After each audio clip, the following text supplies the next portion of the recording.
Espero que puedan incorporarse varias personas, pero voy a empezar a hablar sobre el tema.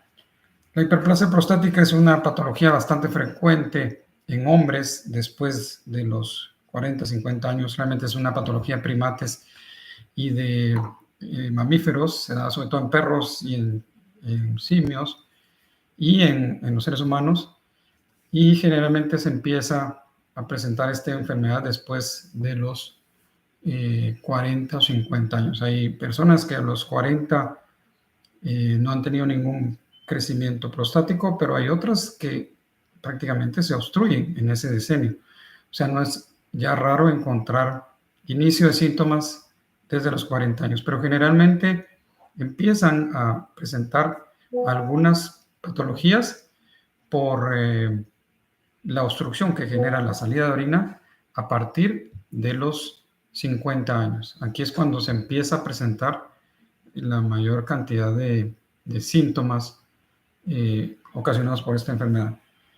¿Qué es la hiperplasia prostática benigna? Es el aumento del número de células dentro del tejido prostático que se genera en una multiplicación mayor del número de células en contra de la apoptosis o muerte celular, y entonces este desbalance provoca que al haber más células se presente más volumen prostático, y este más volumen tiene que ubicarse en algún sitio, entonces crece hacia los lados y hacia adentro, provocando una obstrucción. Les voy a ir pasando unas imágenes para que ustedes puedan ir tratando de identificar todo lo que voy mencionando de forma gráfica. Aquí, por ejemplo, podemos ver lo que es el sistema urinario y podemos identificar la vía urinaria, los riñones, los uréteres y el pene, y detrás, en la región pélvica, donde está la vejiga, en la base, se encuentra la próstata. Este es un órgano una glándula que sirve en la función reproductiva del hombre, y básicamente su función es producir sustancias que acompañan a los espermatocitos para que puedan sobrevivir por más de 2 días en el canal vaginal o a nivel intrauterino para que puedan fecundar al óvulo. Y la próstata produce, entre otras sustancias, que pueden ser azúcares y proteínas y algunos elementos que sirvan para la viabilidad del esperma, una sustancia que se llama antígeno prostático, y esta sirve para que no se coagule el líquido seminal y pueda durar en una forma líquida durante más de 48 horas. Es una sustancia que lo produce exclusivamente el tejido prostático y es el que nos sirve para poder identificar inflamación o eventualmente el cáncer de próstata.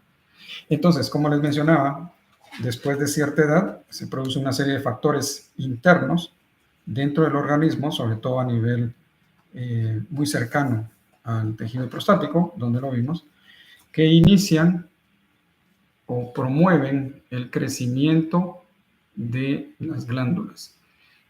Aquí podemos ejemplificar cómo es el tejido prostático y podemos ver la relación con la vejiga. Aquí vemos orina. La orina pasa en medio de la próstata y generalmente la próstata es así. Pero cuando empieza a haber un crecimiento prostático, pues empieza a haber un aumento del tamaño de células, un aumento del volumen, y esto empieza a comprimir la parte donde sale la orina, generando síntomas obstructivos porque ya no sale bien la orina. Aparte, puede existir también otra enfermedad importante en ese decenio, que es el cáncer de próstata, y que, a diferencia de la hiperplasia, puede no generar síntomas obstructivos porque es un pequeño foco que crece dentro de la próstata produciendo ese crecimiento desordenado que es el cáncer, sin producir obstrucción. Y entonces, por eso es importante que, si no se presentan síntomas urinarios, siempre se haga un chequeo prostático 1 o 2 veces entre los 40 y los 50 años, y después de los 50 años hay que hacerlo todos los años para poder hacer una detección temprana del cáncer de próstata, que es la otra gran enfermedad y que sobre todo es silenciosa porque no produce obstrucción en la salida de orina, y esto puede ocasionar la falsa idea de que estamos bien, pero se puede estar albergando un cáncer de próstata, y esto es sumamente importante porque se puede detectar tempranamente si tenemos el hábito de poder hacer los estudios habituales o periódicos para la detección tanto de la hiperplasia como del cáncer de próstata. Cuando se inician los síntomas urinarios por la hiperplasia, empezamos a tener la compresión de la glándula que ha crecido, y esto genera la dificultad para sacar la orina. Entonces, ¿qué sucede? Que empieza a haber retención de orina, empieza a guardarse orina en la vejiga después de intentar orinar, y esto provoca que la orina produzca una irritación en el piso de la vejiga, porque aquí empieza a haber un sedimento, ya que no se mueve la orina, de las sustancias propias de la orina, como la urea, algunos electrolitos, etcétera, y que van a depositarse en la parte del piso y el cuello de la vejiga, y esto va a generar una irritación y empiezan a haber síntomas irritativos. Es lo primero que ocurre en una hiperplasia prostática. Empezar a haber más frecuencia, más urgencia para ir a orinar, a uno le da un momento imperioso súbitamente para ir a orinar, uno tiene que buscar un baño y eventualmente puede ocasionar incontinencia, empieza a haber un poco de ardor y eventualmente dolor al orinar, y todos esos son síntomas de vaciamiento, le llamamos nosotros. No se puede vaciar la vejiga y entonces son síntomas irritativos. ¿Y qué ocurre después? Sigue progresando el tamaño de la próstata, sigue comprimiendo la luz de la uretra, y entonces empiezan a haber los síntomas de obstructivos, en los cuales empieza a haber un chorro más delgado, tiene que haber un pujo para poder pujar o presionar la vejiga para que logre terminar de salir la orina. Se corta la orina, hay mucho goteo terminal, o sea, al final de la micción puede haber una micción en regadera o un retardo para empezar a orinar y un tiempo de orina muy prolongado. Todos estos son síntomas en los cuales hay ya una evidente obstrucción, son los síntomas tardíos, y esto ocasiona que cada vez se orine menos, en menos cantidad, y lo que pasa al final es que puede llegar a una retención, o sea, que se retiene completamente el volumen que hay urinario, siendo incapaz de poder vaciar ya la orina. Esto se da en etapas ya terminales, en los cuales requiere de un tratamiento urgente con sonda, porque si no, no se puede vaciar la vejiga. Pero además hay un problema importante asociado. En el momento en que empieza a haber dificultad para vaciar la orina, la vejiga está haciendo cada vez un esfuerzo mayor para poder vaciarla. Y entonces se hipertrofia, quiere decir que se vuelve más gruesa, sus células aumentan de tamaño, y esto genera que se vuelva muy grueso la pared de la vejiga, así como se ve en este esquema. Bastante más aumento del número de células, como que hubiéramos hecho pesas, aumenta el músculo para poder generar más fuerza para poder vaciar la orina. Pero esto conlleva a dos problemas importantes. Uno es que ese engrosamiento genera inflamación y va al final a depositar fibras de colágeno que pueden hacer que la vejiga sea mucho más rígida, poco elástica, y entonces que vaya perdiendo la capacidad de distenderse o de compliance, que le llamamos nosotros, y entonces se vuelven vejigas rígidas que al llegar en un momento dado a un volumen ya pequeño, no tienen la capacidad de seguir distendiéndose, y entonces eso provoca una contracción inmediata. Esto ya es la etapa final de una enfermedad crónica a nivel vesical. Y entonces esto es mucho más difícil de tratarlo. Nosotros cuando vemos estos problemas ya no tenemos una forma quirúrgica endoscópica cómo resolverlo, a veces con algunos medicamentos, pero la mayoría de veces es imposible quitar esas fibrosis de la pared vesical para volver a presentar su elasticidad. Por eso es que es importante este tipo de información para que las personas no lleguen a tener una inflamación crónica en la vejiga, que esto se puede dar en 3, 5 o 10 años de estar padeciendo de los síntomas, y que a pesar de que nosotros quitemos la obstrucción, llegue a generar un problema crónico irreversible que para nosotros se nos hace muy difícil tratar. Y aparte, otra consecuencia de estar obstruido es que como la vejiga genera altas presiones, esto produce un reflujo de orina por los uréteres, como lo vimos en la primera imagen que les enseñé, se lo voy a presentar ahorita. Y esto genera que la orina se pueda regresar por los conductos donde trae la orina de los riñones hacia la vejiga, se regresa la orina, puede inflar las cavidades renales de orina y al final producir un daño renal. Esa es la etapa final de una enfermedad prostática maltratada que puede condicionar la calidad de vida por una insuficiencia renal secundario a un reflujo de orina por mucho tiempo de estar obstruido y que las altas presiones de la vejiga provoquen este reflujo. Por eso es que es importante, si ya se iniciaron síntomas, poder consultar tempranamente para poder evitar estas dos consecuencias que son bastante complejas para nosotros tratar, lo que es una vejiga con infiltración de colágeno y un daño renal secundario a el reflujo de orina. Esta es la parte inicial de la plática en la cual hablamos de qué es la hiperplasia, qué consecuencias da y cuáles son los síntomas a presentar. ¿Qué hacemos nosotros para diagnosticar la presencia de una hiperplasia prostática? Pues básicamente un ultrasonido.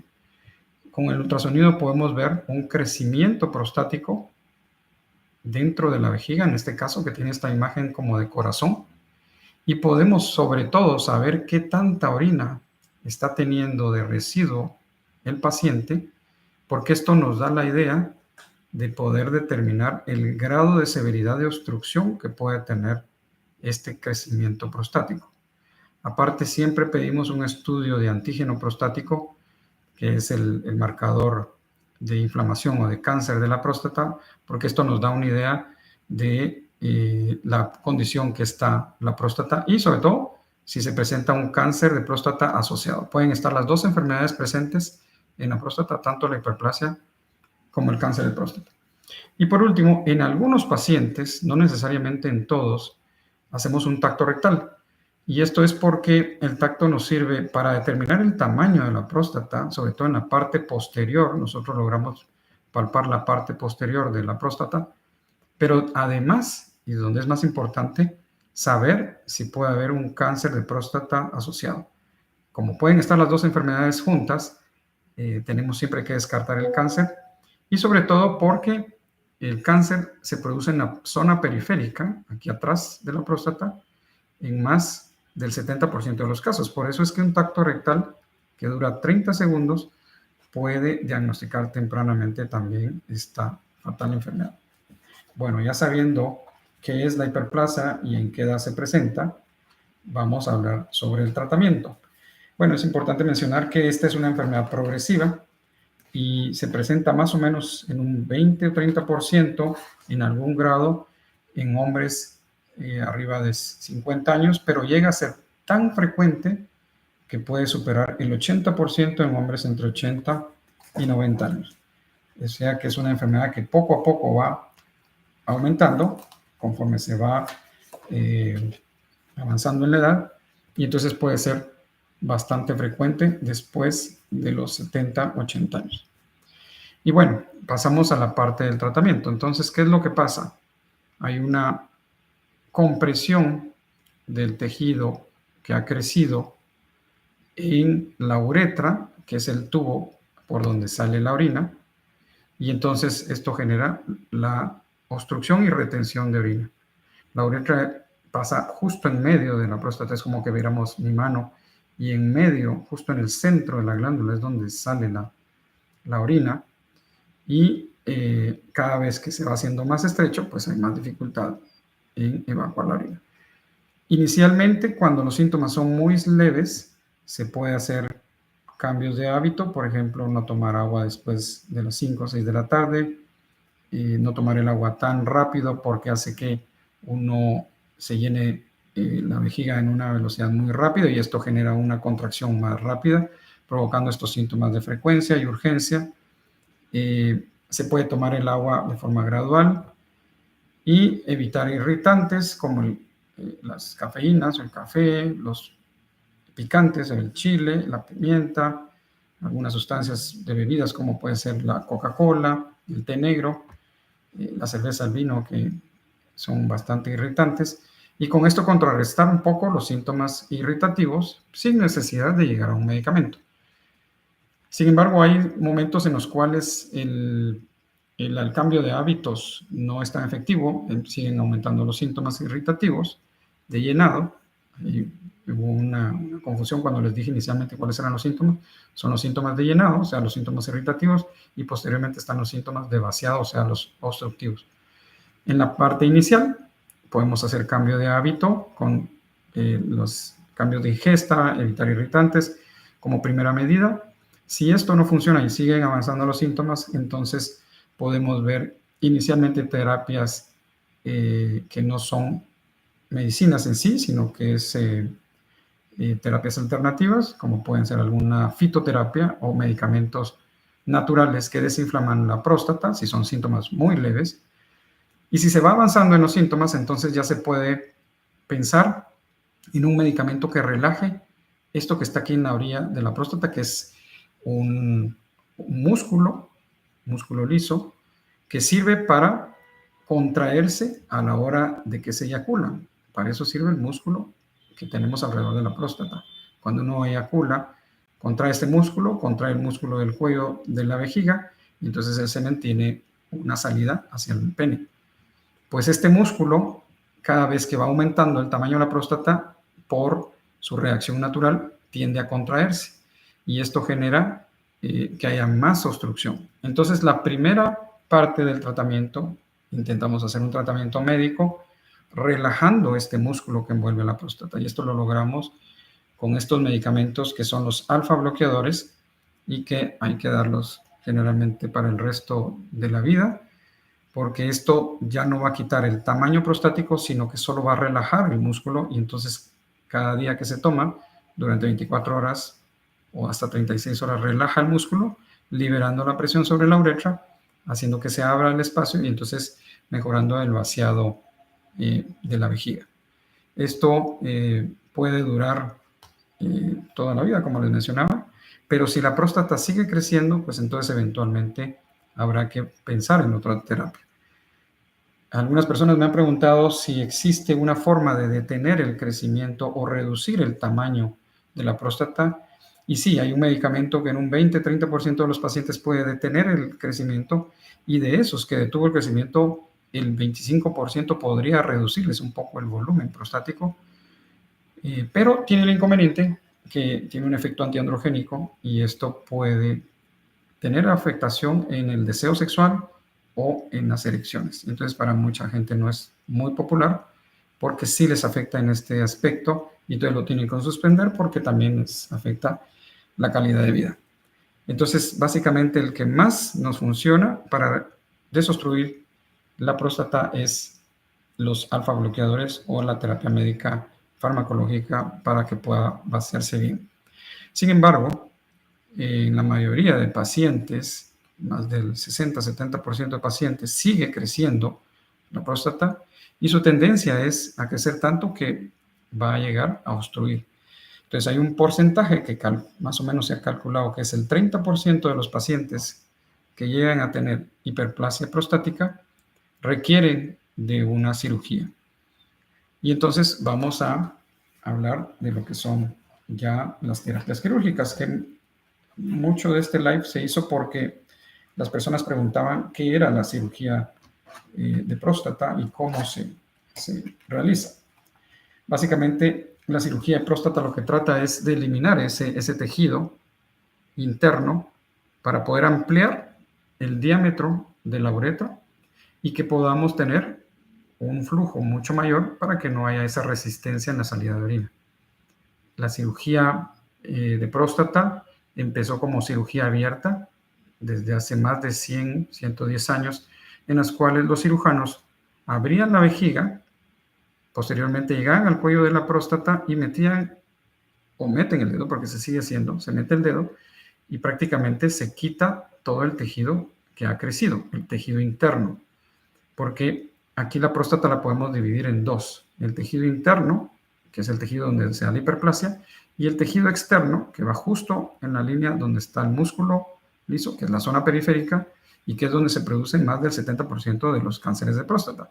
El tejido periférico generalmente no crece cuando hay hiperplasia, cuando hay una enfermedad benigna, sino que lo único que crece es el tejido interno. Entonces, los cirujanos, yo también eventualmente lo he hecho, ya casi no hago cirugías abiertas. Cuando se empezó la cirugía, se abría la vejiga y posteriormente se abría el cuello de la vejiga y con el dedo se extraía completamente toda la glándula prostática, dejando un gran orificio para poder permitir el buen vaciamiento. Posteriormente, hace más o menos 60, 70 años, se ya popularizó la cirugía transuretral, que se usa una cámara en la cual se introduce a través del pene, por el orificio del pene, va avanzando y llega hasta la próstata, y entonces lo que trata es de eliminar el tejido prostático. Las cirugías endoscópicas han avanzado en esos 70 años hasta producir la última tecnología, que es con láser y que es tan resolutiva como la cirugía abierta. Pero les voy a contar brevemente de la evolución de este tipo de cirugías.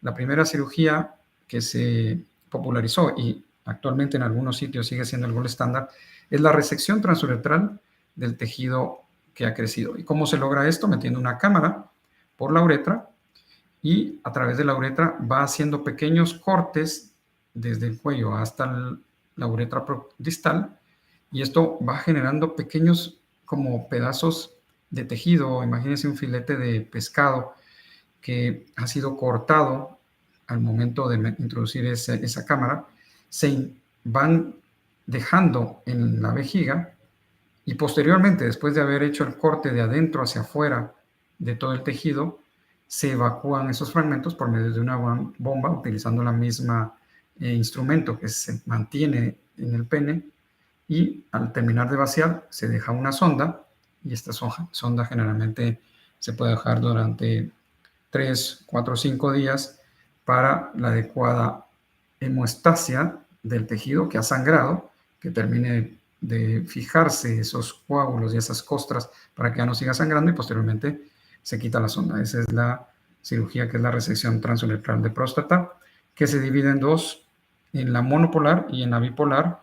Hace 10 años todavía, 12 años todavía era bastante frecuente usar la energía monopolar, que era en un solo polo eléctrico se transmitía la electricidad a una asa o un alambre que tiene forma de media luna, que es la que va a producir los cortes internos. Pero desde hace más de 10 años aquí en Guatemala se cambió al sistema bipolar, y el cual es mucho más seguro, mucho más eficiente, coagula mejor y deja muchos mejores resultados en la cirugía de próstata. Posteriormente, en el mismo diseño, del 2010 al 2020, vino el green light o el láser verde, que la técnica es la misma: entrar por la uretra del pene, llegar hasta la próstata, y en vez de que se salga un alambre en forma de media luna para cortar el tejido, sale una fibra de láser que va a liberar una luz que al impactar sobre el tejido va a producir una vaporización, o sea, va a calentar el contenido de la célula, que en la mayoría de casos es un 60-70% de agua, y esto lo vuelve gas, lo vaporiza, y así es como va eliminando el tejido. Y hace prácticamente lo mismo, solo que con diferente forma de energía. De adentro hacia afuera va haciendo surcos en toda la circunferencia de la próstata para ampliar el orificio de la uretra. Posteriormente se deja una sonda, y es lo mismo que la resección transuretral: se deja durante 24-48 horas y posteriormente se extrae. El beneficio del láser verde es que tiene muy buena afinidad por la hemoglobina, y entonces los vasos concentran más la energía y los sella más, produciendo una muy buena hemostasia, o sea, un buen control de sangrado, y en muchos casos se puede quitar la sonda el día siguiente. Sin embargo, hemos visto que genera un poco de problemas en el cuello de la vejiga, porque produce una alta energía, una quemadura térmica por luz, y esto genera muchos síntomas urinarios irritativos en el postoperatorio que llegan a durar 3 o 6 meses, como frecuencia, urgencia, ardor al orinar y que son un poco incómodos. Por lo tanto, el Green Light ha disminuido un poco su uso, pero sigue siendo un instrumento que nos es muy útil, sobre todo en pacientes que están anticoagulados. Posteriormente vinieron dos técnicas que han venido a revolucionar la cirugía de próstata, el OLEP o enucleación de próstata con láser de Olmio y el RESUM, que son las iniciales en inglés, de una inyección de vapor intraprostática por medio de un endoscópico. Les voy a hablar primero del RESUM. El RESUM lo que es todos introducir siempre una cámara, llegamos hasta la próstata y en vez de provocar una eliminación física por medio de alguna energía que liberamos en una de las puntas del instrumento para abrir más grande el orificio, lo que hace el RESUM es que inyecta, se pone una aguja y se penetra dentro del tejido y esto va a inyectar vapor a más de 100 grados centígrados en un área de 1 centímetro cúbico y el área donde se inyecte del centímetro cúbico va a producir una desnaturalización de las células, o sea, las va a romper y esto va a producir una pérdida de ese tejido progresivo, se va a contraer como que fuera una pasa y entonces va a abrir el espacio. Eso es lo que hace el RESUM. A largo plazo hay que esperar entre 1 a 3 meses para ver el efecto y tiene ventajas y desventajas. Una ventaja es que usa un instrumento bastante delgado para introducirse dentro de la uretra y que es ambulatorio, o sea que el paciente se puede ir el mismo día a su casa, sin embargo tiene que llevarse la sonda durante el tiempo que he mencionado para el periodo en que pase la inflamación y no se obstruya, pero puede generar que se abra o una apertura dentro del tejido que va a permitir una mejor micción en el paciente. Sin embargo, no quitamos toda la glándula, pueden quedar pequeñas áreas de tejido que eventualmente con el tiempo pueden volver a crecer y entonces requerir nuevas terapias a los 5 o a los 10 años. Hasta ahorita se ha evaluado 5 y 7 años y si hay una tasa del 20-25% de recurrencia a ese tiempo.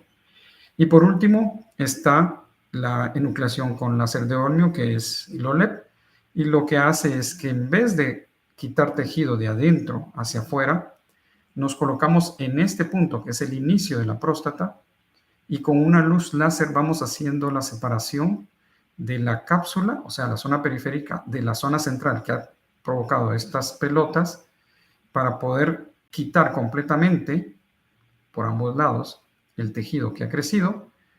Toda esta pelota la ponemos en la vejiga, dejamos el espacio abierto como que hubiera sido una cirugía abierta y posteriormente por el mismo instrumento, sin sacarlo, introducimos una sonda que va a aspirar el tejido que se ha puesto en la vejiga, tiene una pequeña cuchillita en la punta y esto provoca que se fragmenten pedazos aspirándolos y eliminando completamente el tejido sin ninguna incisión en alguna parte del cuerpo, utilizando los orificios. Las 4 cirugías que hacemos actualmente en Guatemala utilizan el orificio natural, que es la uretra prostática. Entramos por el meato, o sea, la punta del pene. Las 4 entran a la próstata, pero como les mencioné, son diferentes las técnicas. En 3 de ellas van de adentro hacia afuera y en la cuarta, que les mencioné, que es la OLEP, van de afuera hacia adentro, liberando completamente toda la glándula. En la OLEP tiene, al igual que en Green Light, poco tiempo de sonda. Generalmente, si no hay sangrado, podemos quitar la sonda al día siguiente y la recuperación la hemos visto que es mucho más rápida, sin los síntomas irritativos que pueden producir otros láseres a nivel del cuello de la vejiga. Para todos los procedimientos, a excepción del RESUM, que solo es una retracción del tejido pura pasa, cuando hay un corte y queda este tejido eliminado, ya sea de adentro hacia afuera o de afuera hacia adentro, el tejido queda, por decirlo así, vivo, como que nos hubiéramos raspado, y entonces esto va a producir una epitelización, o sea que va a haber células que van a tratar de cubrir como que fuera un tapiz de nuevo lo que producía la uretra. La uretra es un tubo que está tapizado por células endoteliales.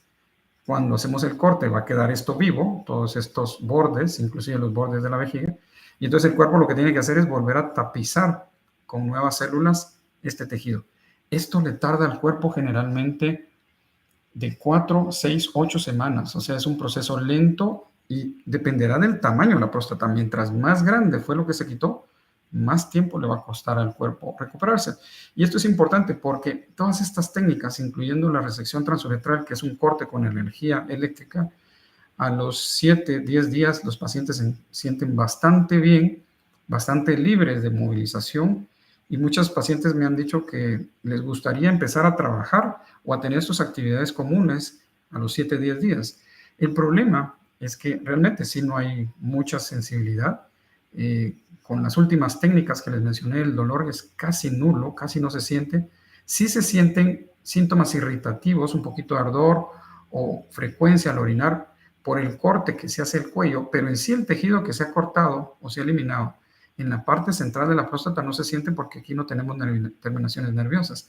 Entonces los pacientes se sienten como que no tienen mayor molestias posteriores a la cirugía.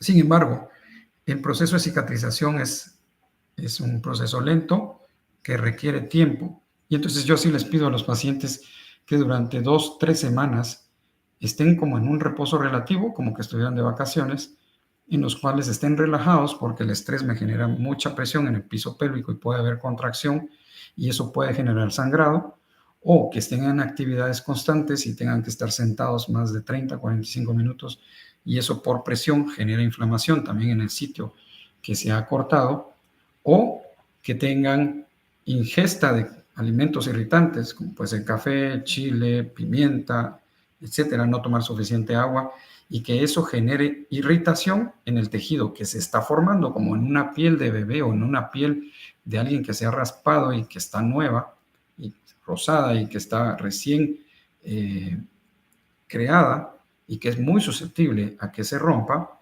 que esto también se irrite y puede provocar inflamación, un sangrado o eventualmente una infección y que atrase más la recuperación. Por eso es que en cualquier tipo de cirugía que tengamos de próstata donde se requiera un corte, a pesar de que no se siente y la recuperación pareciera ser muy rápida, en 3, 5 días los pacientes de OLEP se van caminando, se van sin sonda, se van orinando con un pequeño tinte hemático, pero en la medida que puedan hacer más actividad, pueden eventualmente sangrar. Entonces, si el cuerpo nos limita, que se tenga un tiempo de recuperación que puede llegar a ser hasta las 4 semanas, en los cuales se tenga que tener eventualmente un reposo relativo. Hay personas que hemos operado y han empezado a trabajar a los 5 días, a los 7 días, pero de forma virtual, a veces es posible, lo hacen desde una computadora, así como estamos ahora, y lo hacen sentado.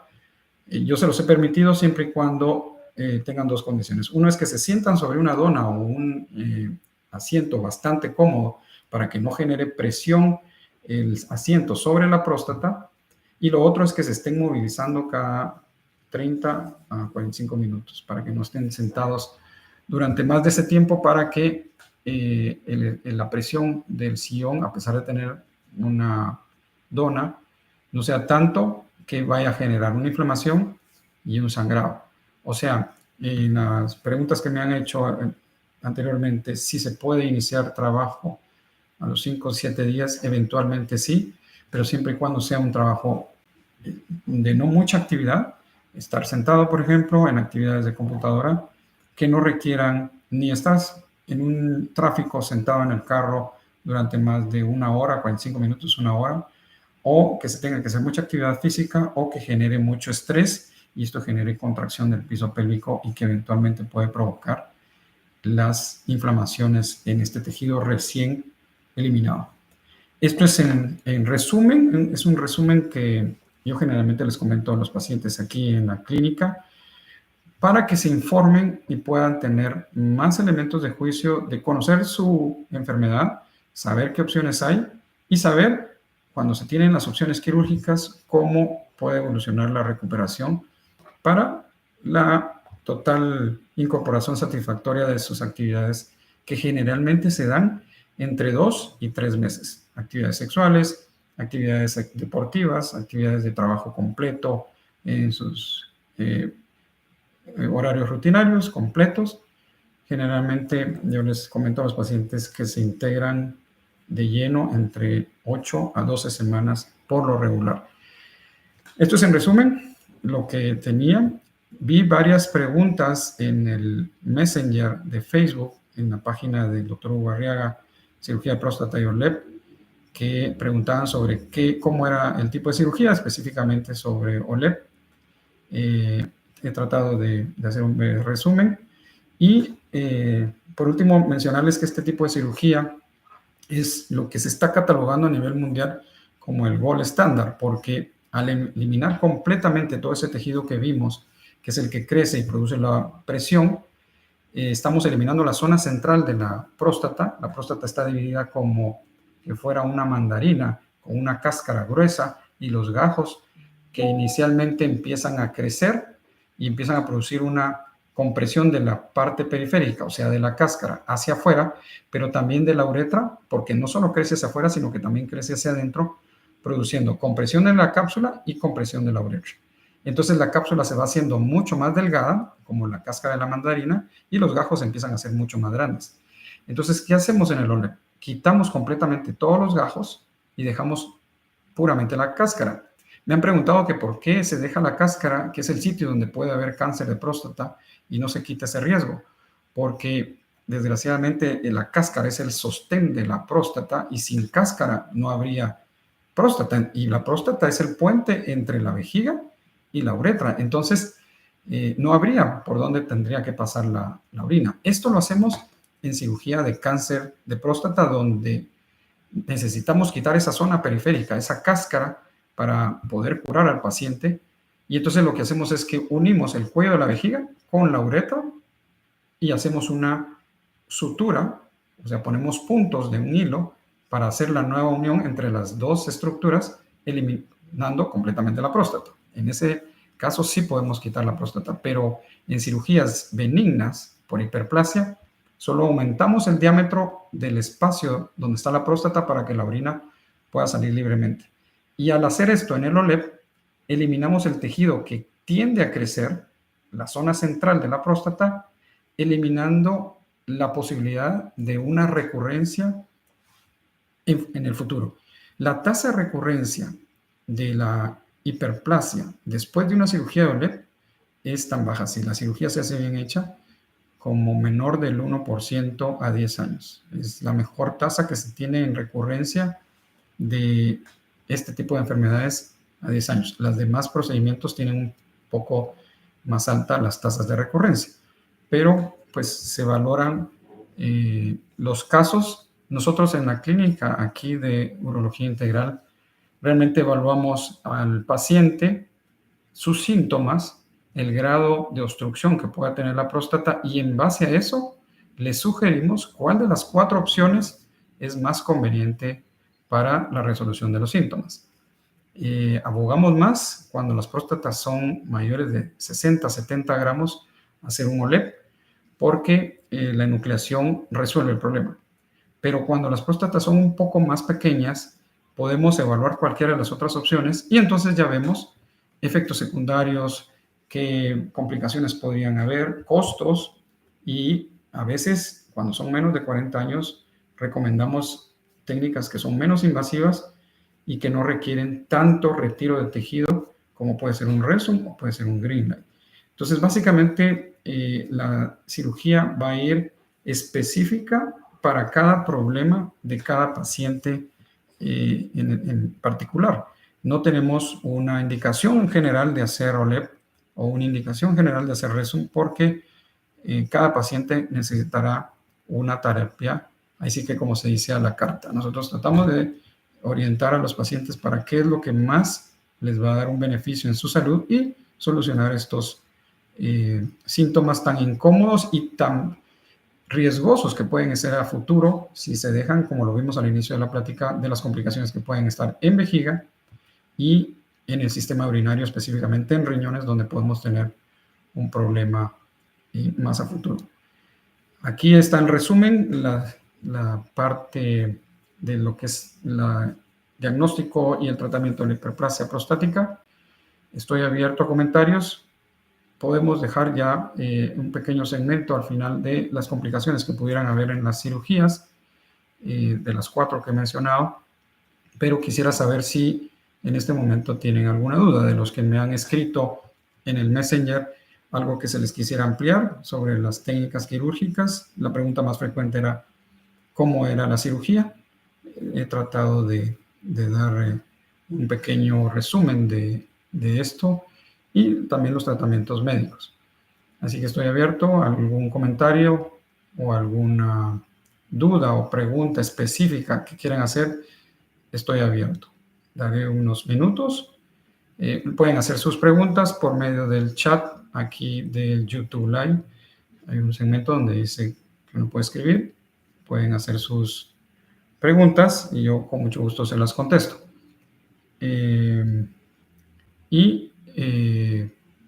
Si no, pueden escribir al Messenger también, donde siempre se les dará la información. Hay un chat de una persona que, conjuntamente con mi persona, tratamos de responder la mayoría de preguntas, y si no, los canalizamos con todo el sistema de consulta para que puedan, pues, eventualmente tener ya una consulta directa aquí en la clínica. Y Patricia, si me pregunta, dice: mi papá se hizo una prueba de antígeno y el doctor le recomendó realizar un tacto rectal. Mi papá no quiere porque tiene miedo a que sea muy doloroso. Él tiene 70 años. ¿Qué consejo le puede dar para que él se sienta seguro al realizar este examen? Y realmente es un tema bastante tabú en nuestra sociedad, el que le introduzcan el dedo a uno por el ano, porque la gente piensa que van a violar un espacio muy importante dentro de la masculinidad de nuestra población, pero realmente, primero, tratamos de hacerlo lo más cómodo que se pueda. Utilizamos un gel lubricante, lo hacemos en privado, solo con el paciente presente, y lo hacemos recostado sobre uno de los lados. Antes se hacía parado o en una forma parado, recostado en el torso sobre una camilla. Esto hacía que el paciente se sintiera un poco incómodo por la posición. Ahora lo hacemos acostado de lado, como que él estuviera acostado en la cama, y pedimos que contraiga un poco la pierna sobre el abdomen, y introducimos el dedo con mucha suavidad utilizando gel lubricante, y el examen nos dura aproximadamente de 15 a 30 segundos. Realmente es rápido el escaneo que nosotros hacemos con el dedo. Vemos las características de la próstata, sus bordes, vemos la consistencia, si es algo blanda, si encontramos algún nódulo, o sea, una pequeña área que pueda sentirse como una pelotita dura. Vemos si hay dolor al momento de palpar, le preguntamos al paciente. Vemos si está relativamente libre los bordes, que no estén adheridos a la mucosa rectal, y tratamos de identificar alguna otra forma anormal que pueda existir en el tacto. Esto de veras no dura más de 30 segundos, y posteriormente se extrae y se le pide al paciente que se quite el gel y se pueda incorporar. Yo le digo a los pacientes que 30 segundos pueden cambiar la expectativa de vida de un paciente, porque hay situaciones en las que el antígeno no necesariamente nos va a dar un dato alterado y está presentándose un cáncer de próstata. Esto quiere decir que en un pequeño porcentaje, eso sí, entre el 5 y el 10% de los pacientes pueden tener el antígeno normal, pero tener un cáncer presente. Y entonces la forma en que lo podemos diagnosticar tempranamente, antes de pasar a estudios más complejos como una resonancia, es haciendo un tacto rectal. Y eso se hace en consultorio en el momento en que venga la consulta. Esto dura poco tiempo, es parte de la consulta, y el paciente puede tener la información temprana para curar esta enfermedad, porque realmente el cáncer de próstata puede ser mortal, o sea, puede condicionarle el tiempo de vida que va a vivir un paciente. Y si hacemos un diagnóstico temprano, inclusive con el tacto rectal, podemos hacer que esto sea nada más un antecedente médico y que no comprometa la salud de la vida del paciente. O sea que sí es en algunos casos necesario. Lo que yo hago es hacer un primer examen en la primera consulta como parte del estudio general. Realmente llevo ya 4 pacientes de los que he visto en los últimos 3, 4 años que les he detectado cáncer de próstata con antígenos entre 1 y 2, o sea, valores normales. Y los pacientes me han agradecido el hecho de que hayamos vencido ese tabú de hacer el tacto rectal, les haya insistido en una primera cita hacerse el tacto rectal, porque si hubiera sido por el antígeno hubiéramos esperado un año, en el mejor de los casos, para hacer la siguiente evaluación. Posiblemente el antígeno hubiera seguido igual y el cáncer seguirá avanzando. Entonces siempre es importante en una primera consulta de los que yo hago tener una evaluación inicial con tacto rectal. Posteriormente, si vemos que el antígeno se mantiene estable y el tacto rectal fue normal, nos podemos esperar a hacer tactos rectales a los 2, 3, 4 años, no sé, en una situación que nos pongamos de acuerdo, generalmente luego entre 3 y 5 años, y no hacer los tactos rectales todos los años, pero eso sí, el antígeno sí tiene que ser evaluado todos los años. Además de evaluar los síntomas urinarios para ver si no está creciendo la próstata por la enfermedad benigna.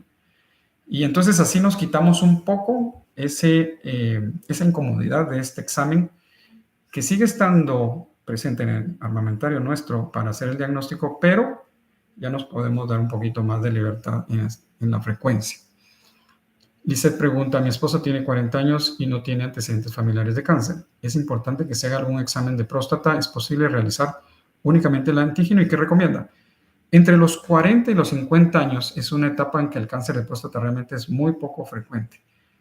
Antes de los 40 yo no he visto ningún paciente aquí en Guatemala que haya padecido de cáncer de próstata en los 30. En los 40 sí, pero es muy poca la incidencia.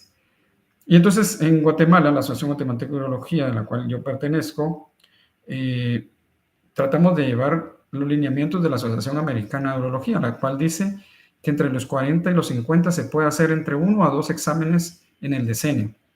Mejor si se empieza a los 40 y volver a hacer otro a los 45, para que a los 50 ya se hagan todos los años rutinariamente el examen. Y entre los 40 y los 50, el antígeno sí puede llegar a ser bastante sensible y se puede hacer el estudio solo con el antígeno.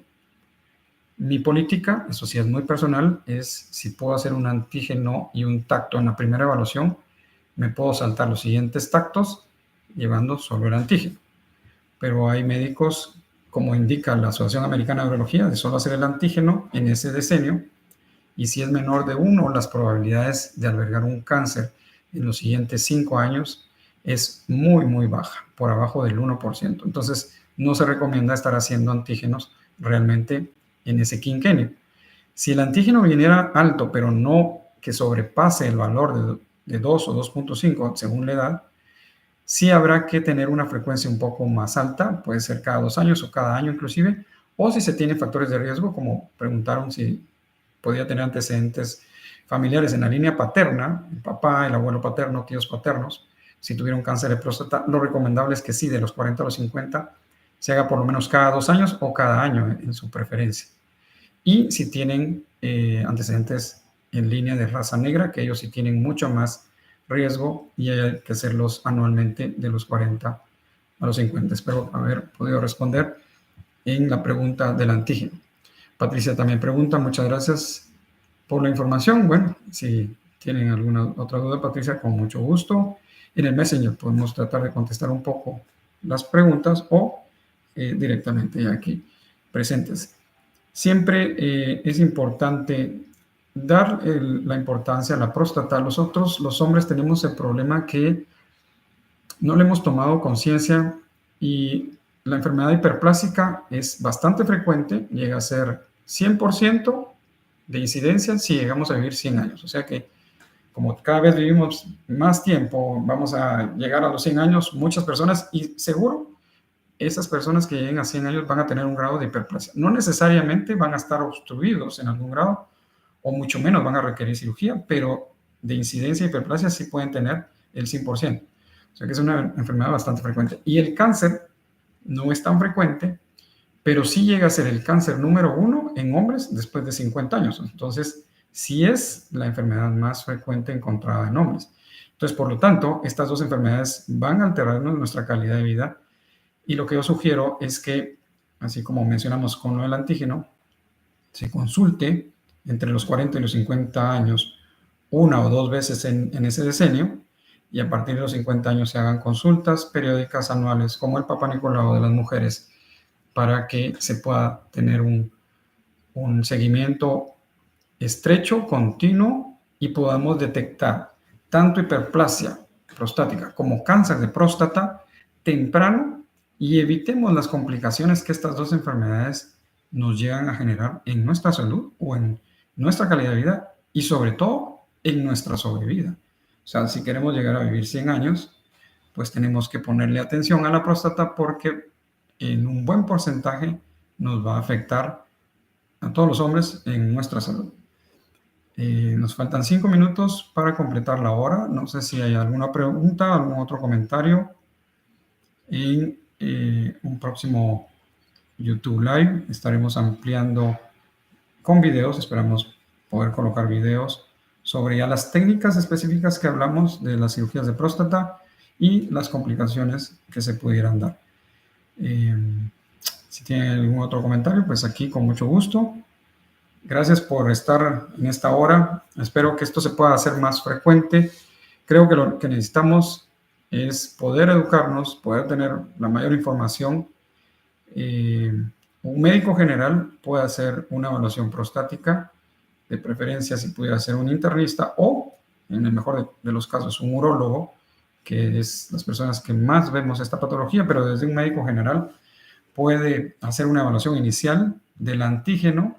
Un médico general puede hacer un tacto rectal, no digamos un médico internista o un médico cirujano general o cualquier médico de una especialidad. Hemos tenido la experiencia en las evaluaciones iniciales de nuestro entrenamiento como médicos, las evaluaciones rectales y las evaluaciones de los problemas prostáticos, porque en nuestro proceso de aprendizaje siempre rotamos por las unidades donde hay pacientes con problemas prostáticos. Entonces tenemos las nociones básicas todos los médicos, y una consulta y un tacto rectal eventualmente pueden hacer que nos cambie la vida literalmente, porque no vean que es increíble cuando yo veo a los pacientes totalmente sanos, orinando totalmente normal y con problemas serios de retención, porque la gente cree que orina normal en su forma y lo que tienen es un 20-30% de retención de orina, enfermando la vejiga crónicamente y haciendo que de repente se den los síntomas ya de una forma abrupta,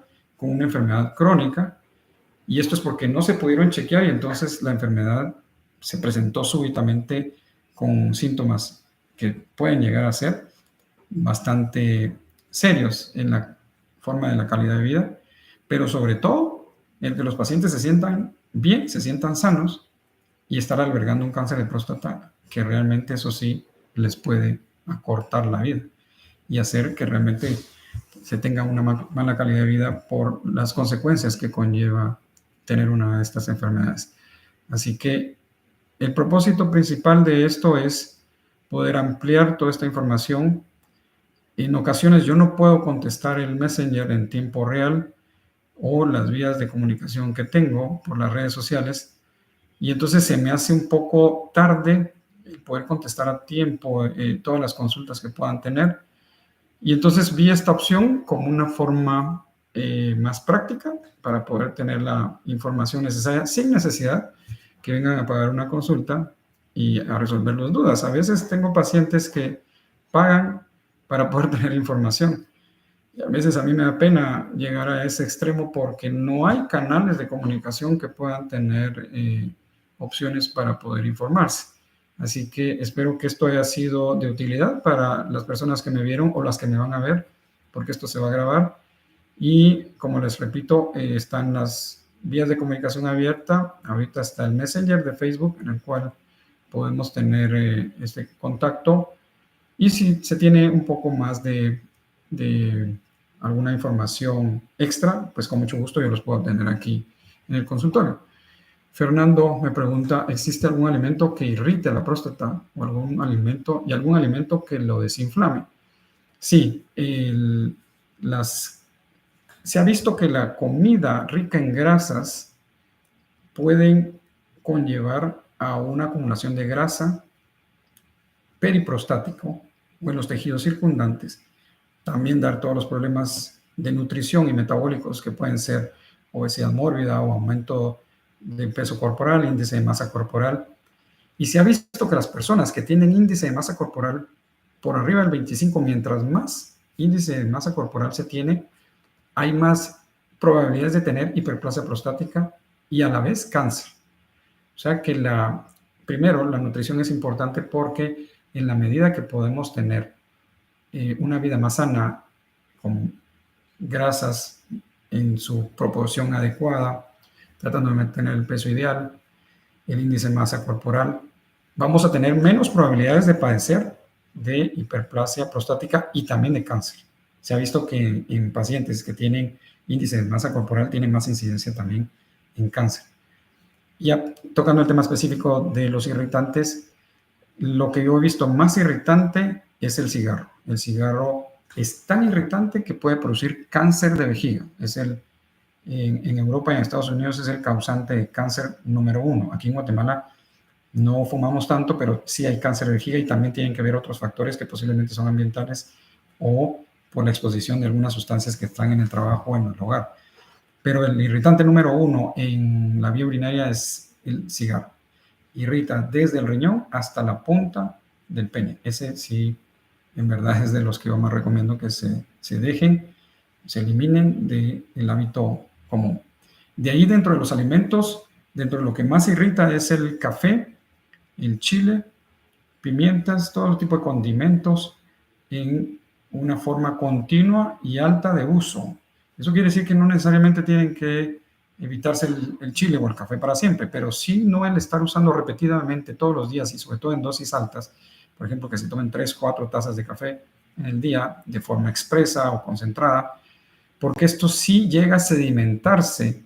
Cuando uno está en la orina y se está en la vejiga y se está guardando la orina, siempre se sedimenta como un vaso de agua y caen los sedimentos hacia el cuello de la vejiga. Y en el cuello de la vejiga es donde están los principales receptores de la vejiga para la contractibilidad. Y entonces esto va a producir que tengamos una vejiga que se contraiga fácilmente, o sea, frecuentemente, con urgencia y eventualmente con incontinencia. Pero sobre todo que va a inflamar el cuello de la vejiga, que está constituido por el inicio de la próstata, como lo podemos ver en este diagrama. Al haber sedimento, se sedimenta en esta parte, que es donde está el cuello de la vejiga y es donde empieza la próstata, y entonces podemos producir una inflamación prostática y una inflamación del cuello de la vejiga, que es la que se desencadena la contracción de la vejiga. Así que el café, el chile, pimienta, las aguas carbonatadas, las Coca-Colas que tienen también este ácido carbónico, el vino y la cerveza en dosis repetitivas y altas pueden eventualmente irritar el cuello, la vejiga. Los condimentos, la pimienta pudiera también irritar y pudieran hacer la prueba. Las personas que puedan tener síntomas irritativos pueden tomar 2, 3 tazas de café y pueden ver si esto les genera frecuencia, urgencia o inclusive ardor al orinar, o a veces, en el peor de los casos, dolor. Y esto es porque la sustancia se sedimentó. Y otra cosa importante es que mientras más grande se tiene la próstata, más obstrucción puede haber y esto puede generar más residuo. Y entonces hay más sedimento. Entonces, en los pacientes que tienen más residuo, un café va a sedimentar la cafeína y esto les va a producir más irritación. Hay pacientes que están con síntomas ya de moderados a severos, nosotros los catalogamos leves, moderados o severos, dependiendo, por ejemplo, de cuántas veces se levanten en la noche, cuántas veces van en el día, si tienen que ir urgentes, si se tardan en el inicio de la misión, etc. Todos los síntomas que mencioné al inicio. Y mientras más severos son los síntomas, más se pueden exacerbar por comidas como las mencionadas, los irritantes. Y esto hace que algunos pacientes que evitan la cirugía, por ejemplo, y están con tratamiento médico, tengan que eliminar de su dieta todos estos irritantes porque con un café que tomen empiezan a tener mucha frecuencia para orinar. Y esto se puede resolver con una cirugía o con un tratamiento médico inicial, porque si logramos vaciar adecuadamente la vejiga, se puede seguir tomando café 2, 3 veces al día. O sea, podemos llegar a la situación que estábamos antes de empezar con este problema, porque todo depende del grado de vaciamiento. Si la cirugía es efectiva o si el tratamiento médico es efectivo y logramos un vaciamiento completo, se puede tomar vino con café y con un picante en un mismo evento, que no debería de generar problemas. Tengo muchos pacientes que han tenido esta combinación y les ha generado inclusive hasta retención completa de orina. Pacientes que fueron a una cena, había vino, tomaron vino tinto, que es generalmente el que más irrita, más que el blanco. Había comida con mucho picante o mucho condimento, y posteriormente tomaron su cafecito, su café negro con pastel, y a la noche tenían dificultad para orinar o mucha frecuencia. Y si se pasaron de copas de vino, que el alcohol tiende a paralizar la vejiga y ya no se logra contraer bien, pueden llegar inclusive a una retención aguda de orina, sin necesidad de que esta situación necesariamente se tenga que resolver con una cirugía. Lo que pasa es que se dieron tantos elementos que inflamaron el cuello de la vejiga y la próstata por el sedimento previo que tenían, que conllevaron a una retención de orina, pero que al quitar estos factores y dar un medicamento que relaje la próstata, puede resolver el problema sin necesidad de una cirugía. Por eso es que tenemos que evaluar a los pacientes que tuvieron retención. Oímos la historia, muchos pacientes que tienen retención tomaron un poco de licor de más, comieron irritantes y la próstata no era tan grande. Entonces, en estos casos, cuando vienen aquí con la sonda, les damos un tratamiento médico. Eso sí, el tratamiento médico tarda un poco en hacer efecto, generalmente 5 o 7 días. Esperamos ese tiempo, les quitamos la sonda y la gran mayoría que no tienen una próstata realmente muy voluminosa se pueden quedar con tratamiento médico sin una cirugía específica. Hemos cumplido justo la hora. Creo que ya no hay más preguntas. Voy a agradecer a las personas que se conectaron, que estuvieron en el YouTube Live. Para mí es una modalidad nueva. Realmente no sabía que existía esta facilidad con el YouTube. Es un canal que vamos a tratar de aprovecharlo para poderles brindar más información sobre temas urológicos y sobre todo este tema que me apasiona, que es la hiperplasia prostática y su resolución para que realmente no sea un problema en la vida de los hombres. Así que si no hay más preguntas, les deseo una muy feliz noche y saben que estamos en los canales abiertos para cualquier otra duda que se les ofrezca y que nosotros les podamos contestar. Así que feliz noche. Gracias por conectarse. Estamos en contacto en una próxima YouTube Live.